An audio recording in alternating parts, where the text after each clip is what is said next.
Mimi na serve kama clerk wa bunge ya kule Makueni. Ule bwana pale Victor Kaleli and the family, Bwana Titus, they are my neighbors kule nyumbani. Mahali kunaitwa Kitise. Unakujua? The land of milk and honey. So wale ni majirani zangu kule. I have grown up with Victor and the family, and they are also my children in the way of marriage. Kwa hivyo sinione hivi, mimi ni mzee kidogo na tumeweza hiyo. So to the family, mimi nataka nimekuja hapo kuwafariji, niwaambie poleni sana. Mwendwa, I'm your senior in a small way. It matters age.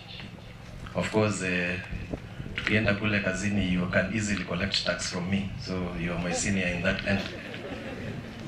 But I want to tell you, ile sababu ambayo mama yako alikuzaa, wakati huu ndio umefika. I want to encourage you, together with the rest of the family, that this is challenging, but it is the way of life. Sinisa, some of us have been through some of these challenges.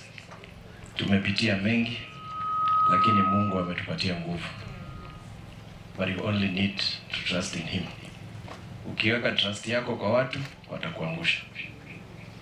Sisi wanadamu, hata sasa hivi tunakudanganya, tunakwambia we shall be there for you, we shall be praying for you, tutakuwa tunakaa na wewe, lakini hawa watu wote hautawaona tena.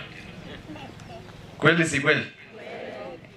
Nena na kwa mwea Yesu, ngekala kunde ngekudokoma, ngekakengeke nundu wandino. Bwana Mauta, hiyo ilikuwa session yako. Tafadhali chukua microphone ndiposa utupeleke kwa wimbo mmoja. So kuja karibu Mauta. Mauta karibu, uko na sauti nzuri kushinda mimi. So God bless you as a family, na Mungu awapatie nguvu na awape kila laheri.